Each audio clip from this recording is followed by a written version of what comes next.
Have you ever dreamed of moving to Costa Rica, but you fear the unknown? I'm Rebecca Clower, owner of Blue Water Properties in Costa Rica, one of the top real estate and vacation rental agencies in the country. I'm a dual citizen of Costa Rica and the USA, and I'm also a mom to 2 children. And like you, I had many questions about moving to Costa Rica and life in the tropics. This series is geared towards educating you on the ins and outs of Costa Rica living and what you should know before taking the plunge. So in this video today, we're going to talk about having children in Costa Rica. I've had the privilege of having both of my sons, who are 11 and 13, here in this beautiful country. And there is no better place to raise children than Costa Rica.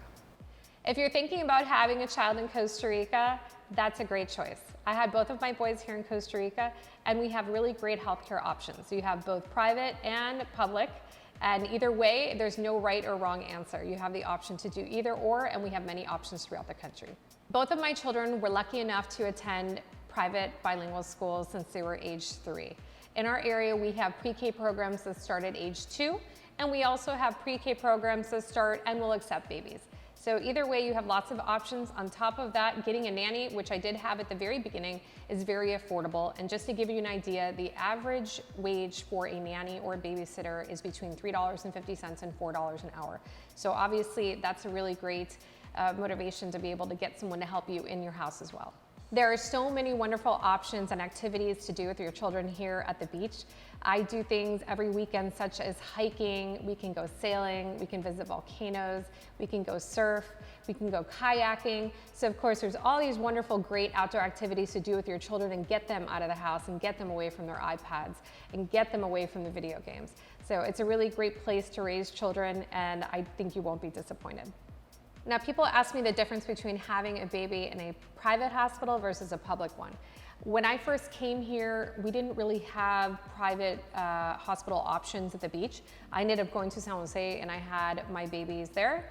But obviously we have choices now in the area with private hospitals. And I also have my own family from here and friends that have had their babies in public hospitals. And everybody's had positive outcomes. So there's no right or wrong answer. Again, if you're part of the socialized healthcare system, then you can have your baby and it is no cost to you. If you have a private insurance policy, then you can have obviously a baby at any of the private hospitals throughout the country. Now, people ask about the differences between public and private hospitals. My choice to have my babies was personal. I did have it at a hospital called CIMA in San Jose. The reason behind that was I had private health insurance, so most of my costs were covered, but I just felt more comfortable for a lot of different reasons and things that people don't talk about. At the public hospitals, for starters, most of the doctors and nurses don't speak English, so if you don't speak Spanish, that might be an issue for you. The positive is that if you are part of the socialized healthcare system, then it won't cost you anything. So that's obviously a big plus. They also do not administer any drugs if you're looking for pain relief with epidurals. That is not part of the public healthcare. So just some things to keep in mind. At the end of the day, everyone has always had a positive outcome. Most of my family have had their children in public hospitals, and everyone's always said that they had a great experience. If you're a parent like myself, you've probably been through a lot of bumps and bruises with your children. And I've had both my sons encounter broken bones and stitches. I'm happy to report that everyone has had a positive outcome, and we have a lot of great options here at the beach to take care of any medical needs. I want to talk about the dental care here in the country as well. It's extremely affordable. It's less than half of the cost as in North America. Both of my children have been in and out of the dentist, and my oldest son, who has been at the orthodontist this week, just got Invisalign. And Invisalign is basically, I researched, it's half the cost of what it is in North America. So that kind of gives you an idea of what you would be paying here for those sort of services.